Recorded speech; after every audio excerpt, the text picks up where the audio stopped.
Good morning दोस्तों, स्वागत है आपका आज के मुख्य समाचारों में। जी हाँ दोस्तों, आपको यहाँ पर देखने को मिलेंगी सुबह से लेकर शाम तक की तमाम बड़ी खबरें, मुख्य समाचार, ब्रेकिंग न्यूज़ अपडेट्स के रूप में। तो दोस्तों आप सभी लोगों से रिक्वेस्ट है इस वीडियो को ज़्यादा से ज़्यादा लाइक और शेयर करें। तो चलिए दोस्तों जान लेते हैं आज की पहली बड़ी खबर। देश में डर का माहौल, संसद में बोलने नहीं दिया जाता। वीर सावरकर से लेकर संवैधानिक संस्थाओं पर राहुल गांधी ने ऐसे बोला मोदी सरकार पर हमला। जी हां दोस्तों, कांग्रेस की भारत जोड़ो यात्रा फिलहाल महाराष्ट्र से गुजर रही है। कांग्रेस नेता राहुल गांधी ने प्रेस वार्ता करके मोदी सरकार पर जमकर हमला बोला। राहुल गांधी ने कहा कि भारत में पिछले 8 साल से डर का माहौल है, नफरत और हिंसा फैलाई जा रही है। राहुल गांधी ने कहा कि शायद बीजेपी के नेता हिंदुस्तान के किसान और युवाओं से बात नहीं करते। यदि वे करते तो उन्हें पता लगता कि हिंदुस्तान के किसान और युवाओं को सामने का रास्ता नहीं मिल रहा है। बेरोजगारी फैल रही है, महंगाई फैल रही है, किसानों को सही दाम नहीं मिल रहा है। इस माहौल के खिलाफ हमने भारत जोड़ो यात्रा शुरू की है। राहुल गांधी ने कहा कि बीजेपी ने सभी संवैधानिक संस्थाओं पर कब्जा कर रखा है। उन्होंने कहा कि बीजेपी ने तो मीडिया को भी कंट्रोल करके रखा हुआ है। उन्होंने कहा कि पार्लियामेंट में हमें बोलने नहीं दिया जाता। उन्होंने कहा कि हमारे पास कोई रास्ता नहीं बचा, इसलिए हमने भारत जोड़ो यात्रा शुरू की। रोजगार पर मोदी सरकार को घेरते हुए राहुल गांधी ने कहा कि युवाओं को यह भरोसा नहीं है कि उसे रोजगार मिल सकता है, चाहे वह पढ़ा लिखा हो या ना हो, किसी भी यूनिवर्सिटी से कितनी भी बड़ी डिग्री उसने क्यों ही ना ले रखी हो। उन्होंने कहा कि मुझे एक भी युवा ऐसा नहीं मिला जिसने कॉन्फिडेंस से बोला कि हां मुझे रोजगार मिल जाएगा। इसके बाद दोस्तों अगली बड़ी खबर। आम आदमी पार्टी नेता सत्येंद्र जैन को अदालत से बड़ा झटका। कोर्ट ने मनी लॉन्ड्रिंग मामले में खारिज की जमानत याचिका। जी हां दोस्तों, दिल्ली सरकार में मंत्री और आम आदमी पार्टी के नेता सत्येंद्र जैन को दिल्ली की अदालत से बड़ा झटका लगा है। कोर्ट ने मनी लॉन्ड्रिंग मामले में उनकी जमानत याचिका खारिज कर दी। आज राउज एवेन्यू कोर्ट ने मनी लॉन्ड्रिंग मामले में जैन और 2 अन्य की जमानत याचिका खारिज कर दी। उनके साथ वैभव और अंकुश जैन भी आरोपी हैं। इनकी भी जमानत याचिका खारिज कर दी गई है। कोर्ट ने आज इस मामले में अपना फैसला सुनाया। कोर्ट ने उनको जमानत देने से इनकार कर दिया। दोस्तों आपकी जानकारी के लिए बता दें, जैन को 30 मई को परिवर्तन निर्देशालय द्वारा धन शोधन निवारण अधिनियम की धाराओं के तहत गिरफ्तार किया गया था। जमानत नहीं मिलने से सत्येंद्र जैन की मुश्किलें बढ़ती जा रही है। जैन अभी तिहाड़ जेल में बंद हैं और उन्हें न्यायिक हिरासत में रखा गया है। कोर्ट ने आज 2 बजे अपना फैसला सुनाया। इससे पहले कोर्ट ने फैसले को स्थगित किया था। सुबह से ही इस बात को लेकर चर्चा थी कि उन्हें जमानत मिलेगी या नहीं। इसके बाद दोस्तों अगली बड़ी खबर। श्रद्धा हत्या केस में आफताब का नार्को टेस्ट होगा। कोर्ट ने 5 दिन की रिमांड भी दी। सीन रिक्रिएट करने हिमाचल ले जाएगी पुलिस। जी हां दोस्तों, दिल्ली में 27 साल की श्रद्धा के हत्या के आरोपी आफताब अमीन पूनावाला को गुरुवार को साकेत कोर्ट में वीडियो कॉन्फ्रेंसिंग से पेश किया गया। कोर्ट ने आफताब की पुलिस कस्टडी 5 दिन बढ़ा दी है। पुलिस ने कोर्ट में आरोपी को हिमाचल की पर्वतीय घाटी और दिल्ली के वन क्षेत्रों में ले जाकर सीन रिक्रिएट करने की बात कही थी। कोर्ट ने आफताब के नार्को टेस्ट की परमिशन भी दी। दोस्तों बताया जा रहा है कि आफताब ने भी इस टेस्ट के लिए अपनी सहमति जता दी है। साकेत कोर्ट के बाहर वकीलों ने प्रदर्शन करके जमकर नारेबाजी की। वकीलों की मांग थी कि श्रद्धा के कातिल आफताब पूनावाला को फांसी की सजा दी जानी चाहिए। वकीलों के प्रदर्शन के कारण कोर्ट परिसर में काफी देर तक अफरा तफरी मची रही। पुलिस को इस प्रदर्शन का इनपुट पहले से ही था, इसलिए उसने कोर्ट से वीडियो कॉन्फ्रेंसिंग से पेशी की मांग की थी। दोस्तों इस केस से जुड़े कुछ अपडेट्स हम आपको बता देते हैं। दिल्ली पुलिस आफताब का नार्को टेस्ट कराने की तैयारी में है। आफताब के फ्लैट से मिले ब्लड के सैंपल जांच के लिए भेजे जा रहे हैं। अगर यह खून इंसान का होता है तो पुलिस डीएनए मैचिंग के लिए श्रद्धा के पिता को दिल्ली बुला सकती है। क्राइम सीन रिक्रिएट करने के लिए पुलिस सोमवार रात आफताब को उसके फ्लैट पर लेकर गई थी। इसी दौरान उसके किचन में ये खून के धब्बे मिले। श्रद्धा के शरीर के अब तक 13 टुकड़े मिल चुके हैं। उनकी भी डीएनए जांच की जाएगी। इसके बाद दोस्तों अगली बड़ी खबर। संयुक्त किसान मोर्चा 19 नवंबर को मनाएगा फतह दिवस। 26 नवंबर को भी मार्च निकालने का ऐलान। जी हां दोस्तों, संयुक्त किसान मोर्चा ने 19 नवंबर को फतह दिवस के रूप में मनाने का ऐलान किया। किसान नेता दर्शन पाल ने गुरुवार को कहा कि 19 नवंबर को फतह दिवस के रूप में मनाया जाएगा, क्योंकि पिछले साल इसी दिन केंद्र सरकार ने विवादित कृषि कानूनों को वापस लेने का आदेश दिया था। संयुक्त किसान मोर्चा के नेता दर्शन पाल ने कहा कि किसान आंदोलन के अगले चरण पर फैसला करने के लिए संयुक्त किसान मोर्चा की एक बैठक 8 दिसंबर को करनाल में होगी। संयुक्त किसान मोर्चा किसानों की लंबित मांगों पर केंद्र के आश्वासन पूरे नहीं होने का आरोप लगाते हुए 26 नवंबर को पूरे देश में राजभवनों तक मार्च निकालने का भी ऐलान कर रहे हैं। इसके बाद दोस्तों अगली बड़ी खबर। ईरान में चुन चुनकर विद्रोहियों को ढूंढ रही पुलिस, तेहरान मेट्रो स्टेशन पर फायरिंग की, हिजाब नहीं पहनी महिलाओं को पीटा।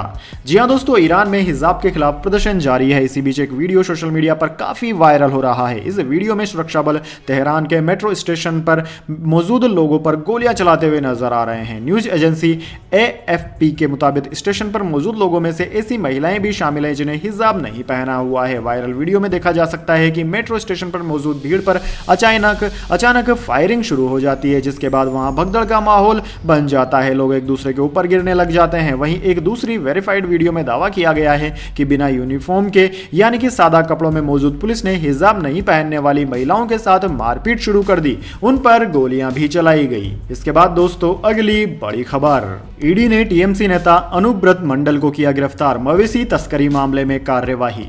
जी हां दोस्तों, ईडी ने मवेशी तस्करी मामले में बड़ी कार्यवाही करते हुए टीएमसी नेता अनुब्रत मंडल को गिरफ्तार कर लिया। इससे पहले सीबीआई ने भी उन्हें गिरफ्तार किया था। अब ईडी की तरफ से भी एक्शन लिया गया है। उनसे पहले 5.5 घंटे तक पूछताछ की गई, कई तरह के सवाल जवाब हुए, उसके बाद उन्हें गिरफ्तार कर लिया गया। दोस्तों बताया जा रहा है कि ईडी पूछताछ का केंद्र वो करोड़ों रुपए रहे हैं जो मंडल के बैंक में जमा थे। जानने का प्रयास किया जा रहा है कि क्या मंडल द्वारा मवेशी तस्करी के जरिए वो पैसे कमाए गए। अभी के लिए क्योंकि इन सवालों का अनुब्रत मंडल संतोषजनक जवाब नहीं दे पाए हैं, ऐसे में उन्हें गिरफ्तार किया गया है। कहा जा रहा है कि उन्हें पूछताछ के लिए दिल्ली भी ले जाया जा सकता है। वैसे इस मामले में मंडल की मुश्किलें इसलिए भी बढ़ गई है क्योंकि उनकी बेटी सुकन्या ने ईडी पूछताछ में कई बार इस बात का जिक्र किया था कि उनके पिता तमाम लेन देन के बारे में जानते थे। इसी वजह से ईडी के पास एक बड़ा सबूत था और उसी आधार पर अनुब्रत के सामने कई सवाल दागे गए। इसके बाद दोस्तों अगली बड़ी खबर, संध्या देवनाथन होगी मेटा इंडिया की नई हेड। 1 जनवरी 2023 से संभालेगी अपनी पोस्ट। 2016 से है मेटा के साथ। जी हां दोस्तों, फेसबुक की पेरेंट कंपनी मेटा ने संध्या देवनाथन को अपने भारतीय कारोबार का नया हेड और वाइस प्रेसिडेंट बनाया है। देवनाथन 1 जनवरी 2023 को अपना पद संभालेगी। संध्या की रिपोर्टिंग डैन नियरी के पास रहेगी, जो APAC रीजन के लिए मेटा के वाइस प्रेसिडेंट है। देवनाथन 2016 से मेटा से जुड़ी और सिंगापुर और वियतनाम के कारोबार को बढ़ाने में कंपनी की मदद कर रही है। इसके अलावा वो दक्षिण पूर्व एशिया में कंपनी द्वारा ई-कॉमर्स से जुड़ी शुरुआत के लिए भी काम कर रही है। फिलहाल संध्या मेटा वुमेन @APAC के लिए एक कार्यकारी प्रायोजक भी है और गेमिंग इंडस्ट्री प्ले फॉरवर्ड की ग्लोबल लीड के तौर पर काम संभाल रही है। इसके बाद दोस्तों अगली बड़ी खबर, अमेरिकी हाउस में ट्रंप की पार्टी को बहुमत। मिड टर्म इलेक्शन में इस हाउस की 218 सीटें जीते, बाइडेन बोले मिलकर काम करेंगे। जी हां दोस्तों, अमेरिकी मिड टर्म इलेक्शन में ट्रंप की रिपब्लिक पार्टी ने हाउस ऑफ रिप्रेजेंटेटिव में 218 सीटें जीत ली। अब अमेरिकी संसद के लोअर हाउस में रिपब्लिकन्स का कंट्रोल होगा। इस पर राष्ट्रपति जो बाइडेन ने कहा कि वो ट्रंप की रिपब्लिकन पार्टी के साथ मिलकर काम करने के लिए तैयार हैं। उन्होंने कहा कि मैं अमेरिकी जनता की सेवा के लिए किसी भी पार्टी डेमोक्रेटिक या रिपब्लिक के साथ काम करूंगा। जनता बस इतना चाहती है कि उनका काम होता रहे। मैं जनता के लिए काम करने के लिए तैयार हूं। इसके बाद दोस्तों अगली बड़ी खबर, करोड़ों बैंक ग्राहकों के लिए बड़ा अपडेट। 24 घंटे बाद होगी बैंक हड़ताल, नहीं निपटा पाएंगे काम। जी हां दोस्तों, अगर आपको भी आने वाले दिनों में बैंक से जुड़ा कोई काम है तो यह खबर आपके लिए जरूरी है। दरअसल दोस्तों, देशव्यापी हड़ताल होने की वजह से बैंक ग्राहकों को परेशानी का सामना करना पड़ सकता है। इस दौरान देश भर में बैंकिंग सेवाएं ठप हो सकती है, तो ग्राहक अपने सभी जरूरी काम निपटा लें जिससे किसी भी तरह की परेशानी न हो। दरअसल दोस्तों, AIBEA से मिली जानकारी के मुताबिक 19 नवंबर को देशव्यापी हड़ताल का आयोजन किया जाएगा। इसके साथ ही महीने का तीसरा शनिवार होने की वजह से ग्राहकों को परेशानी का सामना करना पड़ सकता है। बैंक ऑफ बड़ौदा की तरफ से जारी किए गए बयान में कहा गया है कि हड़ताल के संबंध में नोटिस भेजकर जानकारी दी गई है। इसके अलावा बैंक ऑफ बड़ौदा और पंजाब एंड सिंध बैंक ने ग्राहकों को पहले ही हड़ताल के बारे में जानकारी दे दी है। हड़ताल की स्थिति में सेवाएं प्रभावित हो सकती है, जिसके बारे में बैंक ने पहले ही सूचित कर दिया है। इसके बाद दोस्तों अगली बड़ी खबर, विजय देवरकोंडा का ऐलान, डोनेट करेंगे अपने सभी बॉडी ऑर्गन। जानकर मुरीद हुए फैंस बोले आपकी इज्जत बढ़ गई। जी हां दोस्तों, साउथ एक्टर विजय देवरकोंडा ने एक ऐसा फैसला लिया है जिसे सुनकर हर कोई हैरान है, साथ ही उन पर गर्व भी कर रहा है। विजय देवरकोंडा ने ऐलान किया कि वो अपने सभी ऑर्गन यानी कि बॉडी पार्ट्स को डोनेट करेंगे। विजय देवरकोंडा ने एक मेडिकल इवेंट में इस बारे में बात की और लोगों को भी ऐसा करने के लिए मोटिवेट किया। दोस्तों सबसे खास बात यह है कि विजय देवरकोंडा की मां ने भी ये नेक काम करने का फैसला लिया है। लोगों को ऑर्गन डोनेट करने के लिए मोटिवेट करते हुए विजय देवरकोंडा ने इवेंट में कहा कि मुझे लगता है कि मैं अपने सभी ऑर्गन्स डोनेट करूंगा। मेरे जाने के बाद किसी का हिस्सा बनकर और उनकी मदद करके मुझे बहुत अच्छा लगेगा। अपने ऑर्गन्स को बर्बाद करने की बात मुझे समझ नहीं आती। मैं फिट रहता हूं और खुद को हेल्थी भी रखता हूं। इसके बाद दोस्तों अगली बड़ी खबर, गिरावट में बंद हुआ शेयर बाजार। सेंसेक्स 230 अंक गिरकर 61,750 पर बंद। निफ्टी 65 अंक टूटा। टाइटन और टाटा मोटर्स रहे टॉप लूजर। जी हां दोस्तों, शेयर बाजार में हफ्ते के चौथे कारोबारी दिन यानी कि गुरुवार को गिरावट देखने को मिली। सेंसेक्स 230 अंकों की गिरावट के साथ 61,750 के स्तर पर बंद हुआ। निफ्टी 65 अंक बढ़कर 18,343 के स्तर पर पहुंच गया। सेंसेक्स के 30 में से 22 शेयरों में गिरावट देखने को मिली, वहीं सिर्फ 8 शेयरों में गिरावट रही। Tata Consumer, Adani Enterprises, Power Grid, HDFC Life, ICICI Bank, Bharti Airtel समेत 13 शेयर्स निफ्टी के टॉप गेनर रहे। Titan, Mahindra and Mahindra, Tata Motors, Eicher Motors, Apollo Hospital, Hindalco, Maruti, Grasim, doctor Reddy, Bajaj Auto समेत 37 शेयर्स निफ्टी के टॉप लूजर्स रहे। इसके बाद दोस्तों अगली बड़ी खबर, यह भ्रामक और झूठ है। कोवैक्सीन को दबाव में जल्दी मंजूरी दिए जाने के दावे को सरकार ने किया खारिज। जी हां दोस्तों, भारत के हेल्थ मिनिस्ट्री ने गुरुवार को मीडिया रिपोर्ट्स को गलत कहा है, जिसमें दावा किया गया था कि कोविड-19 वैक्सीन कोवैक्सीन बनाने वाली कंपनी भारत बायोटेक पर वैक्सीन को तेजी से विकसित करने के लिए कोई बाहरी दबाव नहीं था। रिपोर्ट्स में यह भी दावा किया गया है कि वैक्सीन के लिए किए गए क्लिनिकल ट्रायल के 3 चरणों में कई इरेगुलरिटीज पाई गई थी। हेल्थ मिनिस्ट्री ने कहा कि कोरोना वैक्सीन के रूप में कोवैक्सीन को सरकारी लाइसेंस देने के लिए साइंटिफिक अप्रोच और निर्धारित मापदंडों का पालन किया गया। वैक्सीन बनाने वाली कंपनी भारत बायोटेक ने कहा कि दुनिया भर में कोवैक्सीन की लाखों डोज बनाई जा चुकी है और इनसे जबरदस्त परफॉर्मेंस मिल रही है और इसके नेगेटिव प्रभाव बहुत कम है। भारत बायोटेक ने कहा कि टीके के कारण मायोकार्डिस यानी कि थ्रोम्बोसाइटोपेनिया, प्लेटलेट्स के कम होने का कोई भी मामला सामने नहीं आया है। इसके बाद दोस्तों अगली बड़ी खबर, राहुल गांधी ने सावरकर की अंग्रेजों को लिखी चिट्ठी दिखाई। दावा किया वो अंग्रेजों के नौकर बने रहना चाहते थे। गांधी नेहरू ने ऐसा नहीं किया। जी हां दोस्तों, भारत जोड़ो यात्रा पर निकले राहुल गांधी ने एक बार फिर सावरकर पर निशाना साधा। राहुल गांधी ने बुधवार को अकोला में मीडिया के सामने एक चिट्ठी दिखाई। उन्होंने बताया कि सावरकर ने यह चिट्ठी अंग्रेजों को लिखी थी। उन्होंने खुद को अंग्रेजों का नौकर बने रहने की बात कही थी, साथ ही डरकर माफी भी मांगी थी। गांधी नेहरू ने ऐसा नहीं किया, इसलिए वे सालों तक जेल में रहे। इधर राहुल के इस बयान पर महाराष्ट्र का सियासी पारा भी चढ़ गया है। मुख्यमंत्री एकनाथ शिंदे, डिप्टी सीएम देवेंद्र फडणवीस ने आपत्ति जताई। वहीं पिछली सरकार में कांग्रेस के सहयोग से राज्य के सीएम रहे उद्धव ठाकरे ने राहुल के बयान से असहमति जताई है। दोस्तों आपकी जानकारी के लिए बता दें, इस हफ्ते कांग्रेस की भारत जोड़ो यात्रा में उद्धव के बेटे आदित्य ठाकरे राहुल के साथ शामिल हुए थे। सावरकर के पोते रंजीत सावरकर ने मुंबई के शिवाजी पार्क पुलिस स्टेशन में राहुल गांधी और महाराष्ट्र कांग्रेस अध्यक्ष नाना पटोले की शिकायत की है। रंजीत ने बताया कि राहुल कहते हैं कि सावरकर अंग्रेजों की नौकरी करते थे और उनसे पेंशन लेते थे। सावरकर देश के खिलाफ काम करते थे। राहुल ने ऐसा बोलकर वीर सावरकर का अपमान किया है। इसके बाद दोस्तों जाने अगली बड़ी खबर, लेकिन उससे पहले मेरी आपसे एक छोटी सी रिक्वेस्ट है। अगर दोस्तों आपको अभी तक हमारी न्यूज पसंद आई है तो इसे एक छोटा सा लाइक जरूर दे दीजिए, और अगर आपको पसंद नहीं आई है तो बेशक आप डिसलाइक भी कर सकते हैं, लेकिन दोस्तों लाइक और डिसलाइक जरूर कीजिए, क्योंकि दोस्तों यही हमारी मेहनत का फल होता है और इसी से हमें पता चलता है कि आपको हमारी वीडियोस पसंद आ रही है या नहीं। तो चलिए दोस्तों जान लेते हैं आज की अगली बड़ी खबर। ज्ञानव्यापी पर मुस्लिम पक्ष की आपत्ति खारिज। कोर्ट ने कहा ज्ञानव्यापी परिसर हिंदुओं को सौंपने की मांग का मुकदमा सुनवाई योग्य। जी हां दोस्तों, वाराणसी की सिविल कोर्ट ने गुरुवार को ज्ञानव्यापी मस्जिद से जुड़े एक मामले में मुस्लिम पक्ष की आपत्ति को खारिज कर दिया। मुस्लिम पक्ष ने कहा था कि ज्ञानव्यापी परिसर का कब्जा हिंदुओं को सौंपने सहित 3 मांगों से जुड़ा मुकदमा सुनवाई योग्य नहीं है, इसकी सुनवाई नहीं होनी चाहिए। लेकिन कोर्ट ने दोनों पक्षों को सुनने के बाद आदेश दिया कि मुकदमा सुनने योग्य है। गुरुवार को ज्ञानव्यापी परिसर हिंदुओं को सौंपने सहित 3 मांगों से संबंधित मुकदमे की सुनवाई सिविल जज सीनियर डिवीजन महेंद्र कुमार पांडे की फास्ट ट्रैक कोर्ट में सुनवाई हुई।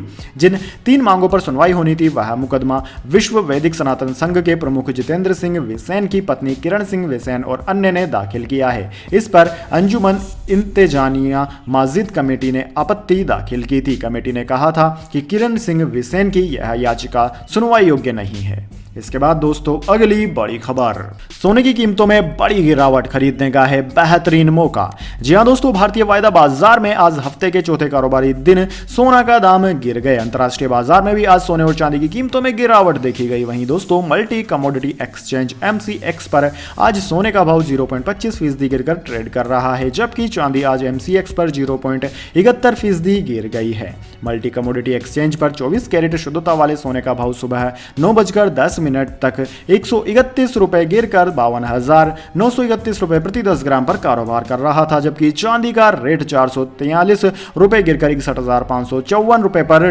ट्रेड कर रहा है।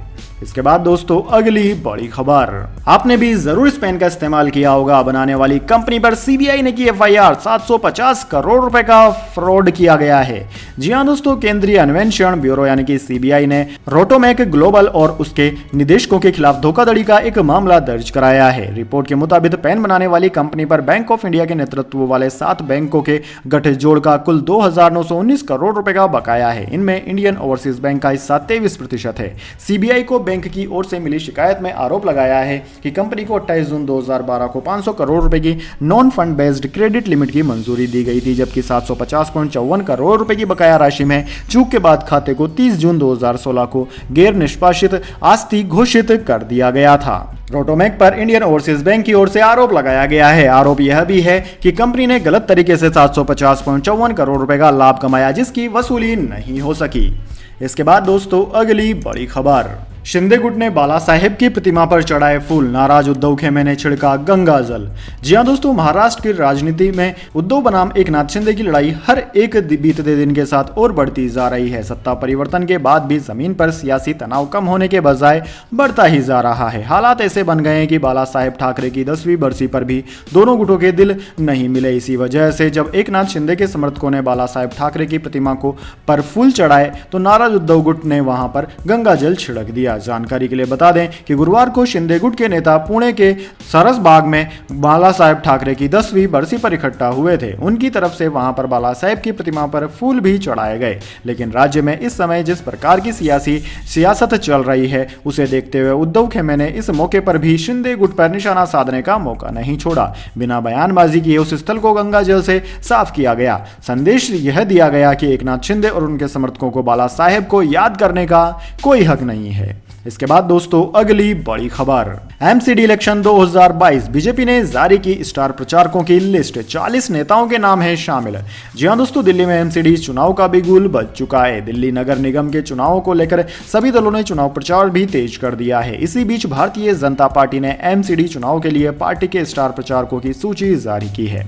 इस सूची में पार्टी के 40 नेताओं को शामिल किया गया है। JP नड्डा, अमित शाह, राजनाथ सिंह, नितिन गडकरी, आदेश गुप्ता, बैजयंत पांडा, अलका गुर्जर समेत कई सारे बड़े नेता MCD चुनाव में प्रचार करते नजर आएंगे। दोस्तों, इस चुनाव में बीजेपी और आम आदमी पार्टी के बीच मुख्य लड़ाई है। आपकी जानकारी के लिए बता दें कि बीते 15 सालों से MCD पर बीजेपी का कब्जा है। एक तरफ जहां बीजेपी एक बार फिर MCD में भगवा लहराने का दावा कर रही है, वहीं अरविंद केजरीवाल की सत्तारूढ़ आम आदमी पार्टी ने भी इन चुनाव में इस बार बीजेपी को पटकनी देने का मन बना लिया है। वहीं दोस्तों, MCD चुनाव के लिए 2000 से अधिक नामांकन हुए हैं। हालांकि अब 1100 से अधिक नामांकन पत्र जांच के बाद खारिज कर दिए गए। MCD चुनाव के नामांकन की संख्या को लेकर बुधवार को साझा किए गए आंकड़ों के मुताबिक कांग्रेस के उम्मीदवारों की संख्या 250 से नीचे हो गई है। MCD के 250 वार्डों पर होने वाले चुनाव के लिए कुल 2021 उम्मीदवारों ने नामांकन पत्र दाखिल किए थे। आंकड़ों के अनुसार रात 10 बजे तक वैध नामांकन पत्रों की संख्या 1405 थी, जबकि 1115 को खारिज कर दिया गया। वहीं दोस्तों, दिल्ली नगर निगम के 250 वार्डों वाले MCD में 125 सीटें महिलाओं के लिए आरक्षित हैं। इसके बाद दोस्तों अगली बड़ी खबर, मोरबी पुल के लिए काम करने वाली कंपनी ने बिना मंजूरी फिर से खोला पुल, नगर पालिका का हाई कोर्ट में हलफनामा। जी हां दोस्तों, मोरबी नगर पालिका ने गुजरात हाई कोर्ट को बताया कि जिस कंपनी को पुल के नवीनीकरण का जिम्मा सौंपा गया था, उसने बिना किसी पूर्व स्वीकृति और मरम्मत कार्य के बारे में नगर निगम को सूचित किए बिना इसे फिर से खोल दिया है। दोस्तों, आपकी जानकारी के लिए बता दें, मोरबी में हुए पुल हादसे में 135 लोगों की मौत हो गई थी। बुधवार को हाई कोर्ट में दायर एक हलफनामे में नगर पालिका ने यह भी बताया कि 2022 में नगर निकाय और कंपनी के बीच हुए एक करार के मुताबिक अजंता कंपनी को पुल का उचित पुनरुद्धार करना था और सिर्फ तभी जनता के लिए खोलना था। नगर निकाय ने मुख्य न्यायाधीश अरविंद कुमार और जस्टिस आशुतोष शास्त्री की खंडपीठ के सामने हलफनामा प्रस्तुत किया। खंडपीठ पुल ढहने के मामले में स्वतः संज्ञान लेकर सुनवाई कर रही है। दोस्तों, मोरबी में 30 अक्टूबर को मच्छू नदी पर ब्रिटिश काल में बने झूला पुल के गिरने से महिलाओं और बच्चों सहित 135 लोगों की मौत हो गई थी। हादसे के 5 दिन पहले ही जीर्णोद्धार के बाद पुल को खोला गया था। कोर्ट ने जानना चाहा कि अजंता मैन्युफैक्चरिंग प्राइवेट लिमिटेड को इस्तेमाल के लिए कोई मंजूरी नहीं होने के बावजूद पुल का इस्तेमाल करने की अनुमति क्यों दी गई। अहमदाबाद स्थित ओरेवा समूह इस पुल के रखरखाव और प्रबंधन की जिम्मेदारी संभाल रहा था।